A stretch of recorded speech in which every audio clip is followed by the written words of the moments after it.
So you think uploading your video to YouTube is easy, right? You think the video was the hard part, and now it's done, you deserve some YouTube success. And that is exactly why you're stuck on 22 views right now. What you do while uploading your video could be the difference between YouTube showing your video to the right audience or no audience whatsoever. And that is why so many genuinely good videos fail, and it's damn frustrating, isn't it? So in this video, I'm gonna break down how to upload videos the right way. Oh, jeez. So you don't upload them the wrong way and make mistakes that keep them at zero. Oh! But here's the best part. I'm going to show you how to do the entire upload workflow in around about 5 minutes and solve it in just 5 seconds with a single button without missing out any of the important stuff YouTube actually cares about. But first, before we even talk about YouTube growth, before impressions, before even the algorithm, first we need to talk about packaging, which probably looks a bit weird with my green screen back here. What's this? World's smallest play button. Here's the problem. Creators spend ages designing thumbnails and then they upload them without never once checking how they may actually look on YouTube. Not in search, not on the homepage, not on a mobile device. A thumbnail that looks great in Photoshop can completely disappear once it's surrounded by other videos. And creators never even bother to realize this until it's far too late. So what do? Well, before you press publish on that video, you check out the packaging to see what it's going to look like on YouTube before it goes live. At the bare minimum, you should be checking out how your thumbnail and title compares against other videos on the YouTube home and search pages. Because if they don't stand out there, they're simply not going to get clicked, are they? Now, a little later on, I'll show you how you can test your video packaging in multiple YouTube environments. But for now, the key takeaway is this. Never publish a video with a thumbnail and a title that hasn't been tested on the YouTube battlefield. And titles specifically is where we're going to head next, because I'll be honest with you, they're just as important as thumbnails. Most creators literally come up with a title for their video while it's uploaded to YouTube because they haven't thought about it until now. They type it in at the last minute and then hope for the best. However, the first few titles you write down are usually not the best ones. I'm sure you've experienced this, whereby you've published a video and you come back to it 24 hours later and you've suddenly had that light bulb moment of the perfect title you wanted to add. Changing a single word on a YouTube title can have a dramatic impact on who watches the video, and just as importantly, who YouTube decides to test the video with next. So the fix here is to test multiple titles on the same YouTube video at the same time. That allows you to let the real data decide which title gets the most clicks and go forward with that one. Now, a little later on, I'm going to show you how you can do this, test titles at the same time without having to re-upload the video. But for now, the principle is what's important. Don't guess, test. Now, this next one is a little sneaky. There's an option in your video details that's called remixing. And if it's turned off, that means that other creators can't clip your content and remix it into YouTube Shorts. This means fewer discovery opportunities and fewer entry points into your content. And that's kind of a big deal because Shorts these days are one of the fastest ways new creators get discovered. And the best thing from a creator perspective is that because this is a YouTube feature, it's all trackable. Analytics will show you who's remixed your videos into Shorts and how many views they got. And now let's talk about YouTube tags, because somebody's got to. Do video tags even matter anymore? Well, they're not going to help you go viral. Let's be clear about that. But it could help your YouTube discovery when it comes to spelling corrections, context, and overlapping niches, especially when you're a small channel and YouTube doesn't really know that much about you. So you could try adding a small set of video tags that are highly relevant and clearly describe your video. We're not talking about 50 video tags just to fill in that box for the sake of it, or clickbaity trend jacking tags that in reality have nothing to do with your video. You just think they're going to help you get more views. We're talking about accurate tags in the context of your videos. These video tags shouldn't be used to game the system, merely help it along its way. I'm going to show you a little later on how to do all of this in around about 10 seconds. Now then, YouTube categories. In truth, it's almost impossible to get these right because this tool is so old and the categories so broad that your video is never gonna identically match one of these categories. But at the same time, if your video is about gardening, you don't want to set it to the category of news and politics, do you? So in this regard, just apply some common sense. Whatever category is closest to what your video is about, set it to that, and really don't sweat it after that. All right, let's say that you nailed the packaging. Great thumbnail, good title, and you didn't confuse YouTube while you were uploading a video. Nice work. I tell you what though, folks, that's bloody nice. And then you hit publish, and your video still underperforms. Well, these are some of the reasons why that might be the case. Most creators treat those things that appear as the video's finishing, end screens, purely as an afterthought. They just slap on 2 random videos and call it a day, or worse still, they don't even add one. The good news is that if somebody gets to the end of one of your videos, they're likely satisfied and engaged with the content,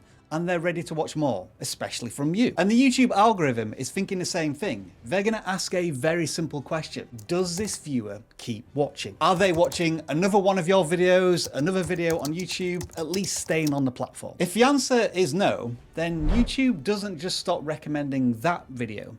It could suppress the discovery of content on your entire channel. In summary, a bad end screen or no end screen means lower watch time and weaker authority for your channel, which isn't particularly ideal, is it? In fact, it's the opposite of what you want. So how do you fix this? Well, obviously you want an end screen, one, definitely. But more importantly, it needs a clear goal. You want to guide the viewer somewhere really intentional, whether that be a related video, a playlist, something that keeps the viewer watching your content. And what will help a ton is if you directly address that end screen at the end of your video. Don't just have a plain background with the end screen once the video is finished. Talk about it. Tell people why they should watch that video. Because right now, your end screen could politely be guiding people off of YouTube.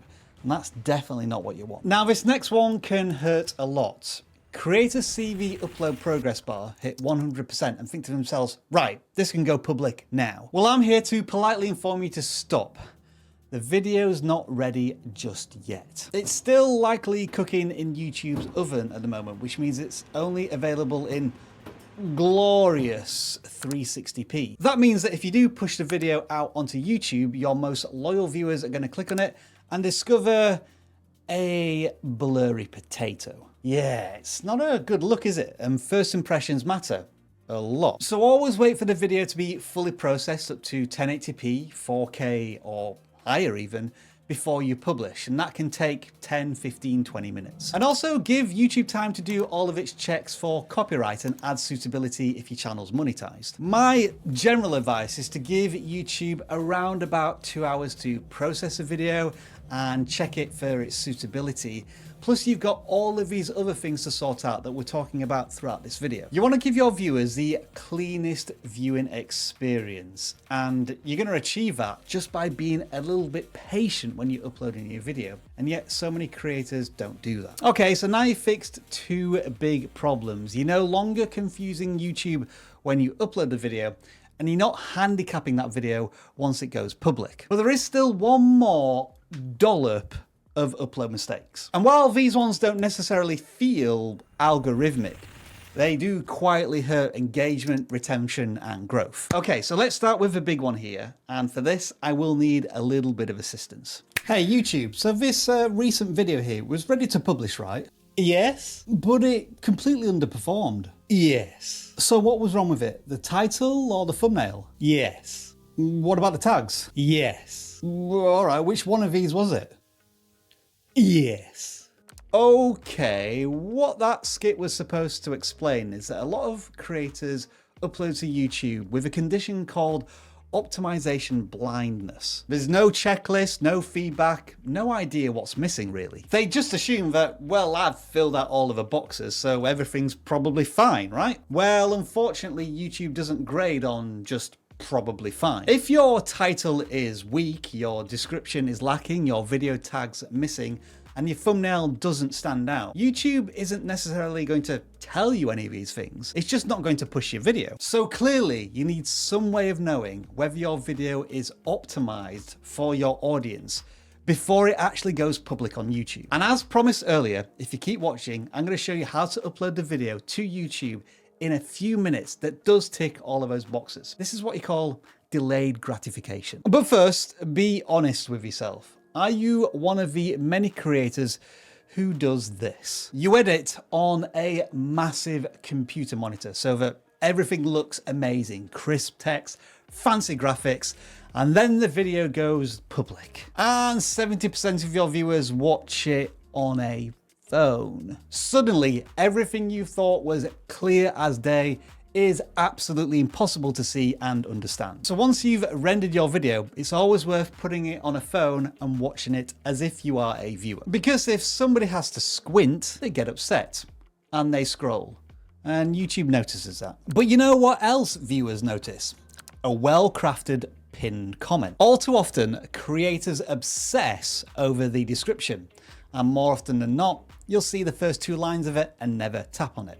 Whereas creators will completely ignore and forget that they can put a pinned comment at the top of a video where viewers congregate. So obviously, pin a comment in all of your videos and, more importantly, have it do something. Ask a question of your viewers, get an opinion from your community. If you have something of value to offer, like a product or service with a discount code, all the better. Comments aren't just nice to have words under your video. They reflect real community, real connection, real conversation and engagement with human beings out there. So now, hopefully, you're starting to see the pattern.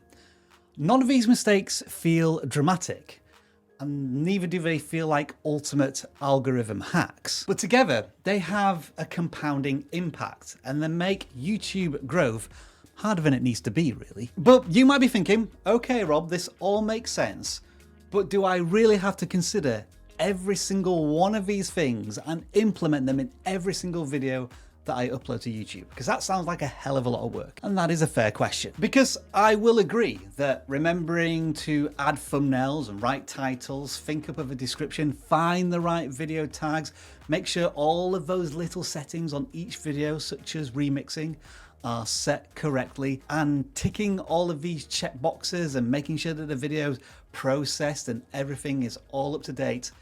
That sounds like video logistical burnout, doesn't it? So now, finally, we get to the promise.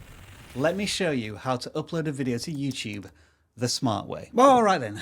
For this, you and I are going to need to be at our computers, and we'll also need the vidIQ browser extension installed, which I've linked in the description.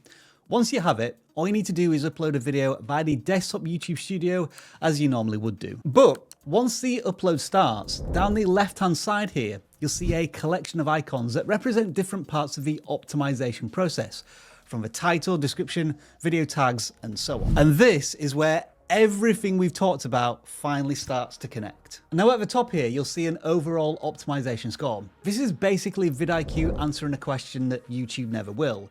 Is this video actually ready to be published? Click it and you'll see a breakdown, title, description, thumbnail, tags, and more. Green obviously means that we're good to go here, while red means, hey, you might want to check this. And this alone solves mistake number 8, uploading completely blind. Now you might have noticed right away that vidIQ is already suggesting titles based on your actual video. And these are random ideas, because during the upload process, the tool was scanning the video for its content and context to make recommendations. And what I just uploaded was this very video you're watching right now, before we added all of the visual effects. So it knows the video is all about upload settings and upload mistakes, and is suggesting intriguing titles to match. So back on the upload page, when you do see a title that you like, click it to drop it in there. And if you're not happy, refresh to get some brand new options. And as you can see, every time we insert a new title, it is adjusting the score over on the left-hand side here of the icons, and also on the right-hand side, telling us now how we're doing better with the title and increasing the optimization score. Now, do you remember when we talked about testing multiple titles at the same time way back at the beginning of this video? Well, right here with the A/B testing button, You can test multiple titles on the same video at the same time without re-uploading anything. Basically, you're no longer betting everything on one single title guess. And right here is a handy pop-up window with all of those title recommendations from vidIQ that you can drop into each title variant. Pretty nifty, right? Next, we have the description. We can actually jump to that or any other section in the upload screen by clicking on the icons over to the left here. As we said earlier, vidIQ is scanning the video for its context, so it already has an SEO-rich description to add. It highlights the keywords it's going to use, and look at that. It even references the 22 views bit that I used in this video. So now watch this time when I add the description to the box, it automatically updates a score on the left-hand side to represent your progress in the upload workflow. And if you want a different angle, simply refresh it and you'll get a new description instantly. This fixes the description that says nothing mistake in seconds. On to thumbnails now, and we know the struggle and pain these can cause creators.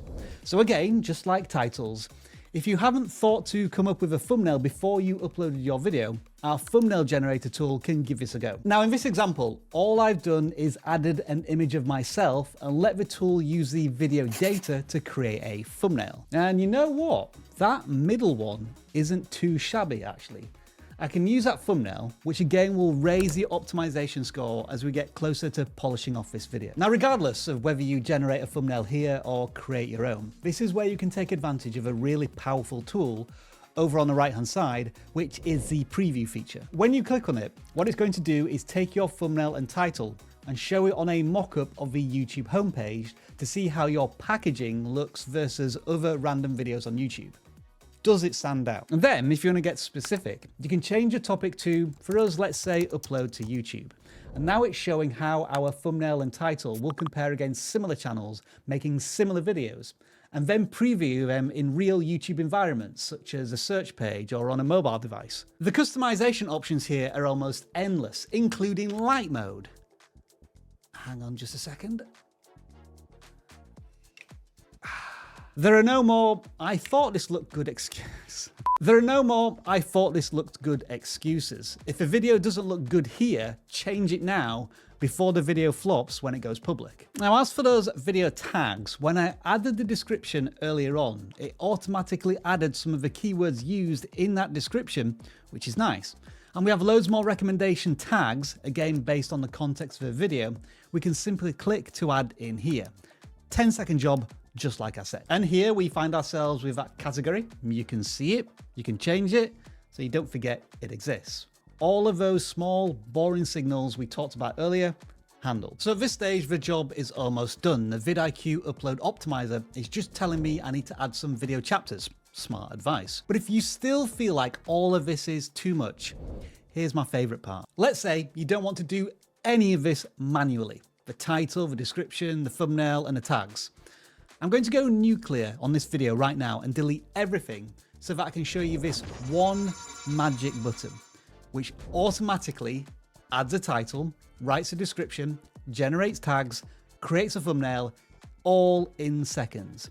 It's basically everything we've covered today compressed into just a single button. And finally, if we jump forward to the visibility section of the upload workflow, vidIQ recommends scheduling your video based on when your audience is actually online, which it will encourage you to do based on your channel data. And yes, don't forget you still need to wait for HD and 4K processing to finish. We're not going to undo all of that good work at the last second, are we? And that is your entire upload workflow. Packaging, signals, context, and confidence. Now, of course, we do need to add the usual YouTube disclaimers. This doesn't guarantee video success, and nothing does. But what it should do is help YouTube understand your video more and prevent you from sabotaging your own content when you're uploading it. So if you want to try this upload workflow yourself, then all you need to do is download the vidIQ browser extension linked below. And this is just one of dozens of tools that we have to help you grow your channel. And if you want to see a lot more of them in a complete guide, then the next video you want to watch is right here, and I'll see you there.